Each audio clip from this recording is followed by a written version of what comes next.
문화와 관련된 모든 정보 풀어보는 문화 이수다 시간입니다. 오늘은 최근 극장가를 강타하고 있는 한국 영화들의 흥행 비결과 관련된 소식 얘기 나눠보겠습니다. 영화평론가 중에 가장 탁월한 입담을 자랑하고 계시는 오동진 평론가 모셨습니다. 안녕하세요. 저는 가장 늙은 이런 소리 나오지 않았어요. 감사합니다. 네. 사실은 최영일 평론가가 문화이수다를 많이 했는데요. 영화에서는 오동진 평론가가 안 된다. 그러니까 무조건 오동진 평론가님을 모셔야 된다. 본인이 그렇게 알고 있죠, 잘. 본인도 알아서 자리를 갖다 피해줬어요. 네, 고맙습니다. 최영일 씨가 워낙 요새 바쁘잖아요. 사실은 오동진 평론가님 요즘에 TBS에서 맹활약 하시고 계신데. 그 프로? 그 영화 속에 있는 서울을 막 찾아다니는 그렇죠, 그런 거. 그 좀, 맹활약이라기보다는 이제 고생을 하고 있죠. 직접 가시는 그 거예요? 앞에 이제, 요번이 무슨 해죠? 무술년 이제, 아직은 안 됐지만, 정유년이 이제 가고 있는데요. 그 앞에 우리 강아지가 붙잖아요. 그렇게 고생을 하고 있죠. 그렇게 고생하고 있는데, 이제 요게, 사실은, 그 시즌 1 제작은 끝났어요. 이제 시즌 2 제작을 해야 되는데 우리 TBS 사장님께서 예산을 빨리 마련해 주셔야 예산을 안 마련해 주시는 것 같아요. 저희 아버님께서는 굉장히 좋아하는 프로그램입니다. 영화 속 서울 찾기를 보시면서 본인이 서울에 이런 공간이 있었죠. 거기를 갖다 직접 한번 가보시고 이러시더라고요. 제가 하기 전에 기획 전에는 뭐 그냥 그랬었는데 직접 다니면서 저도 굉장히 재밌게 느끼고 있고요. 제가 한강다리 밑에 안 가본 데가 없어요. 한강다리가 굉장히 많구나 이런 것도 새삼 느꼈고 왜 이렇게 영화를 한강다리 밑에서 많이 찍는지 제가 추울 때 고생 좀 했습니다. 시민들에게 가장 추천해주고 싶은 다리는? 아무래도 괴물 찍은 원효대교. 거기가 좀 독특해요. 맞아요. 그 밑에가 가보셨잖아요. 그래서 거기 약간 영화적이에요. 누가 디자인했는지 한번 알아보고 싶을 만큼 그런 데는 또 산책로도 굉장히 좋으니까 우리 한국이 사실 뭐 요즘 뭐 외국분들이 와서 한국 처음 왔다 뭐 이런 관광 뭐 프로도 있는 것 같은데 한국이 굉장히 예뻐지고요. 시스템이 굉장히 구비가 잘 돼 있어요. 그래서 그렇습니다. 영화를 찍는 촬영 장소를 한번 찾아가 보시는 거 정말 독특한 맛을 느낄 수가 있습니다. 그렇습니다. 원효대교는 진짜 독특한 풍광이어서. 괴물 괴물 찻장면 기억하세요? 그래서 그럼요. 한 40대쯤으로 보이는 남자가 뒷모습인데 이제 뛰어내리는 거잖아요. 그래서 영화적으로 보면 그 남자가 이제 괴물이 됐거나 뭐 이런 건데. 알겠습니다. 그 당시 우리가 좀 힘들었어요. 그 얘기를 하려는 건 아니고. 자, 한국 영화의 작년 막판 스포트 대단해요. 제가 박스오피스를 찾아봤더니 빅3 영화가 22일서부터 28일까지 650만 원을 동원했더라고요. 그렇죠. 그러니까 신과 함께. 그러니까 맨 처음에 이제 12월 14일에 강철비가 딱 개봉을 했고, 그리고 이제 신과 함께가 쌍끌이 흥행을 하다가 자연스럽게 강철비가 좀 뒤로 물러서면서 1987이 딱 마지막을 장식해 줬는데, 요거 이제 극장가에서는 흔히 낙수 효과라고 얘기해요. 그거 이제 이명박 정부 때 한국 경제엔 낙수 효과가 없지만 한국 영화에는 낙수 효과가 있는 거죠. 그 낙수 효과 좀 못했잖아요. 그분께서는. 근데 이제 극장가는 가끔 낙수 효과를 보입니다. 이렇게. 그래서 어쨌든 쌍끌이든 삼끌이든 몇 개의 그 강한 영화들이 있는데 그래도 그 중에서 하나가 독주를 해요. 기본적으로 앞으로 치고 나가고 그 영화들이 넘치는 부분들이 한 편 혹은 두 편이 같이 그룹샷을 형성하는 거죠. 그래서 그 영화 보러 왔다가 다른 영화를 봐도 재밌더라. 이래야 이제 마음 놓고 극장가에 오시는 거죠. 어떤 분들은 이런 분도 있어요. 신과 함께 너무 잘 되니까 얄미워서 안 보러 갔다가 그 1987 보러 갔는데 또 이것도 이제 시간대가 안 맞거나 이제 또 없는 거예요. 그러면 강철비라도 보자. 내지는 신과 함께 보자. 뭐 이렇게 되는 거죠. 이게 서로 막 주고받게 하고 있는 거예요. 근데 강철비도 진짜 만만치 않은 영화인데 오늘 그 얘기를 좀 해보자고요. 일단 신과 함께가 지금 1000만을 돌파했잖아요. 그러니까 이 얘기를 안 할 수가 없는데 이 흥행몰이의 비결이 뭐라고 생각하세요? 두 가지가 뭐 여러 가지가 있겠죠. 근데 크게 보면 일단 CG가 너무 끝내줘요. 제가 이런 표현해서 방송에서 죄송합니다만 저는 덱스터라는 회사가 김영화 감독이 이 영화를 만든 감독이 덱스터란 그 특수효과 회사를 만들었는데 그게 마치 조지 루카스가 스타워즈 만들고 나서 ILM 만든 거랑 비슷해요. 그렇구나. 그러니까 이제 그렇다면 과연 그 테크니컬한 측면들이 따라가느냐 이런 건데 한국의 그 컴퓨터 그래픽 특수효과 기술이 아시아 최고예요. 아시아 최고일 뿐만 아니라 예를 들면 유럽 쪽은 아예 못 따라오고 그 말씀드린 조지 루카스의 ILM의 기술과 그렇게 큰 차이가 없어요.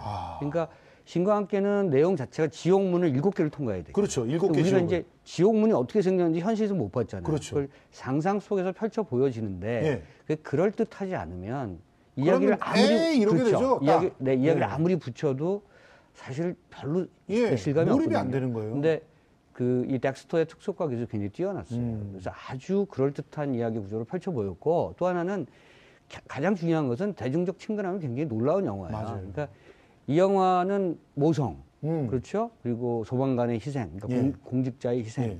그다음에 뭐 형제 예. 그런 거잖아요. 그리고 기본적으로는 착해야 바르게 살아야 된다. 그러니까 2승에서 죗값을 다 물지 못하면 저승에서 묻는다. 네. 근데 7개 문을 통과하지 못해요. 저는 제가 해봤어요. 제가 몇 개 문을 통과할 것인가.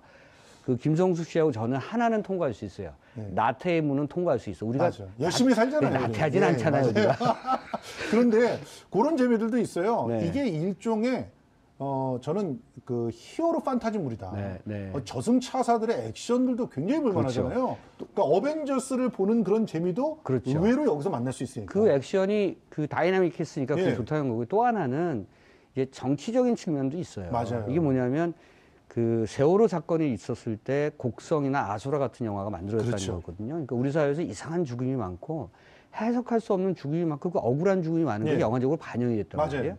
작년에 어쨌든 정치적 탄핵이라고 하는 과정 다 이루어내고 냈는데. 이제는 사실은 거대 담론과 큰 얘기보다는 일상의 얘기, 우리 가족의 얘기, 가정의 얘기, 착하게 살면 어떻게 보상받는다는 얘기, 속담과 전설 같은 얘기 이런 것들로 사실 대중들이 회귀하고 있는 거나 비슷해요. 그럼에도 군 의문사를 다루거나 그리고 사법부의 그 답답한 판결들이 막 나올 때 신과 함께 뻥 치고 나와가지고 더 후련한 느낌을. 그리고 이제 여야 간에 막 싸웠잖아요. 소방관의 그 뭐 예산을 증액하느냐 마느냐 이거 보면 이거 보면 증액해야 된다. 당연히 소방공무원 뽑아야 된다. 그러니까 영화가 정치나 언론이 굉장히 복잡하게 얘기하는 걸 한 2시간 동안에 편하게 얘기해 주는 거예요. 그걸 그냥 관객들이 보면서 공명하고 공감하고 있는 것. 이런 것들이 이제 천만관객을 넘어가게 하는 맞아요. 거죠. 그러니까 영화는 친절해야 돼요. 맞습니다. 네, 그래야지 천만관객이 넘어가죠. 그러니까 시대 정신을 담고 친절하게 다가갈 줄 알아야 그게 되는 거죠. 고고하게 있으면 천만이 안 되는 거죠. 그러니까 상업 영화, 블록버스터 영화는 그런 요소들을 갖고 있어야지만 기획적으로 천만관객이 넘어갈 수 있다. 이런 거죠. 1987 얘기를 해보죠. 저는 이 1987 처음 딱 시작해서 그 앰뷸런스가 대공분실로 향하는 그 장면부터 울기 시작해가지고 끝까지 울다가 나왔어요. 그런데 그런 분들 많아요. 그 평론가님께서 이 겨울 작품 중에서 가장 뛰어난 작품이라고 평점을 갖다가 막 사정없이 주셨던데 왜 그랬어요? 이 작품은 사실은 그 박종철 군, 그냥 박종철 씨가 그 고문사 한 게 1월 14일이잖아요. 네, 맞아요. 그리고 이한열 열사, 또 이한열 씨가 최루탄에 맞아서 사망한 게 6월 9일이란 말이에요. 요 사이 한 6개월에서 5개월 사이에 굉장히 복잡한 일. 굉장히 역동적인. 만약에 이거를 장준환 감독이 그냥 나열식으로, 병렬식으로 쭉 진행만 했다면 이건 다큐멘터리겠죠. 그렇죠. 이 복잡한 얘기를 드라마로 묶어냈어요.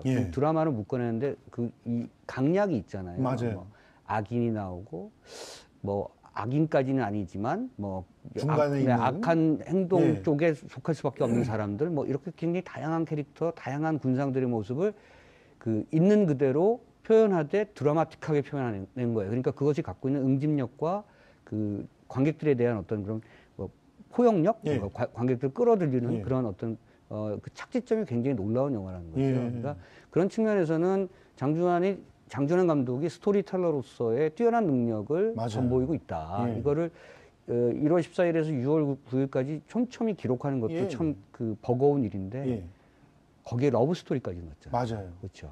그 이한열 보는 사람들이 이한열 열사, 뭐 이한열 씨가 그 당시에 정말 저렇게 사랑이라도 했었으면 마음이라도 좋겠다는 생각을 갖게 하거든요.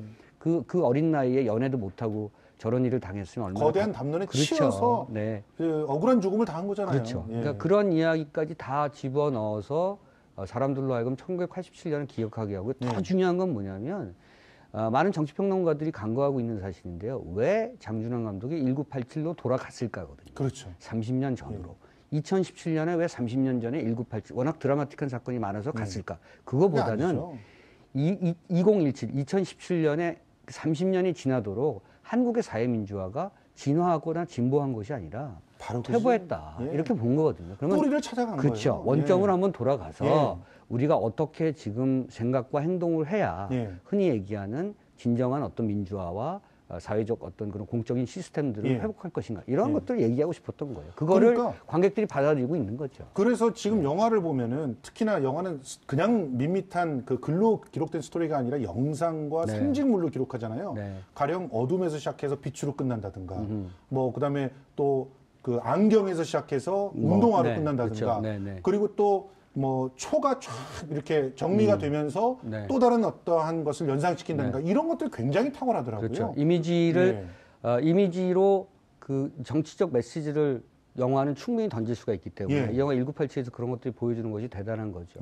저는 사실은 인포메이션이 그렇게 많지 않았어요. 1987에 대해서 제가 직업적으로 이런 영화들을 미리 좀 알고 볼 텐데 사실은 이제는 다 아시겠지만 강동원 씨가 나올 때 저도 깜짝 놀랐고 관객들도 굉장히 깜짝 놀라잖아요. 저도 거기서 나도 모르게 웃으면 안 되는데 아내랑 같이 영화를 보고 있는데 아니 이런 그렇죠. 또 하나 중요한 거는 강동원 씨가 그 이한열 씨의 옷을 입고 있는데 가장 잘 어울리는 배우예요. 생각해 보면 다른 배우한테 그걸 입혔으면 안 맞았을 것 같아요. 안 어울렸을 것 같고 그건 무슨 얘기냐면 장준환 감독이 이 영화를 위해서 그 배우들을 캐스팅할 때 굉장히 예민하게 했다는 것이죠. 그렇죠. 그리고 그것이 관객들에게 정말 정확하게 꽂히고 있다는 얘기고요. 정말 놀라운 것은 모든 배우들이 한 씬 한 커트 정도에 나오는 것을 구애받지 않고 이 영화에 출연해서 자기 역할을 다 하고 있어요. 오달수 씨 같은 경우는 그 편집국에서 머리채 끌려다니는 한 씬이에요. 맞아요. 그렇죠. 그리고 뭐 고창석 씨도 몇 씬 안 나오고. 근데 그 이른바 네로라 하는 배우들이 이 영화를 위해서 이 역사적인 어떤 그런 아이템 영화를 위해서 다 출연하고 있다는 점 그리고 거기서 자기 최선의 역할을 다하고 있다는 점. 세상에 정인기 배우는 이 한 씬을 위해서 그렇게 살을 뺐잖아요. 그러니까요. 김승훈 승부 역할을 하려고. 그 이런 것들이 다 어우러져서 하정우 씨도 마찬가지고 다 사실은 네로라는 스타들이잖아요. 근데 여기는 주연이 없잖아요. 맞아요. 사실 주연은 여진구가 맡았던 박정철, 그렇죠? 강동원 씨가 맡았던 이한열. 나머지는 다 사실 조연이죠. 근데 그걸 주연이 씬이 몇 개가 안 돼요. 그러니까 다 동의하고 그런 것들도 영화적 합이 굉장히 좋게 느껴지잖아요. 맞습니다. 아마 관객들이 그것을 알아보고 있다고 생각합니다. 저는 강철배 얘기를 안 할 수가 없어요. 이 영화도 굉장히 잘 만든 영화고 그리고 특히 우리 오늘날의 현실을 정말 정확하게 꿰뚫어낸 그런 영화가 아닌가 그런 생각이 드는데 이 영화의 강점은 그야말로 현실에 충실하면 관객들이 알아준다 이런 얘기 아닐까요? 양우석 감독이 무지하게 공부를 한 거예요. 그렇잖아요. 이제 북한에서 쿠데타가 일어난 것도 여러 가지 요소가 있을 수 있겠죠. 그렇죠. 뭐 군부의 불만이라고 하는 것이 한두 가지가 아닐 테니까. 그런데 그것을 정확하게 시뮬레이션을 한 거예요. 최선의 시뮬레이션을 뽑아내는 거예요. 그러기 위해서는 양우석 감독이 국제 정치학을 공부한 거예요. 그건 한반도를 둘러싼 4대 강국의 어떤 얘기뿐만이 아니라 전체적 세계의 흐름 자체 그 조류를 보고 있는 거죠. 그 가운데 이야기를 끄집어낸 거예요. 그러니까 사실 제가 국제부 기자들이나 국제부장들하고 신문사 이제 뭐 아는 분들하고 얘기할 때 이거 국제부 기자들이 봐야 될 얘기다. 왜냐하면 특정한 시뮬레이션 하에서 어떻게 작동할 것인가.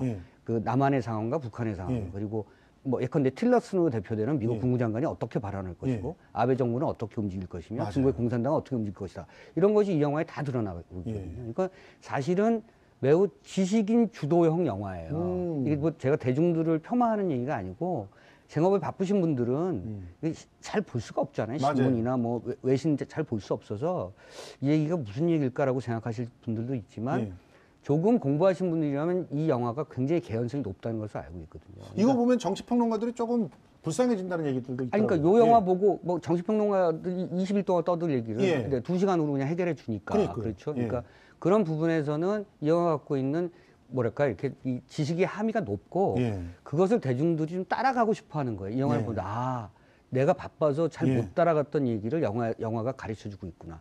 한마디로 영화가 언론과 뭐 내지는 공적 기관이 해야 될 역할들을 해주고 있는 셈인 거죠. 어떻게 보면은 한국 영화가 나아갈 방향을 이 세 영화가 보여주고 있다고 보는데 한국을 열심히 공부해라. 그러면 좋은 영화를 만들어서 세계로 나갈 수 있다. 이거 아닐까요? 제가 예를 들면 브라질 상파울로 같은 데 지도 끝 다니겠습니다. 그런 데 가서 그 한국 영화가 거기서 사람들이 누가 볼까 그러는데 무지하게 많이 보고 있고요. 예를 들면 곡성이라는 영화나 이런 영화를 보면서 한국을 공부하는 거예요. 왜 이런 영화가 만들어지고 있을까? 한국에서 지금 과연 무슨 일이 일어나고 있을까? 무슨 말씀인지 아시죠? 예, 알겠습니다. 네. 한국 영화의 희망찬 한 장을 이 새 영화가 열어주지 않나 생각하면서 오늘 말씀 고맙습니다. 네, 고맙습니다. 예, 오동진 평론가였습니다.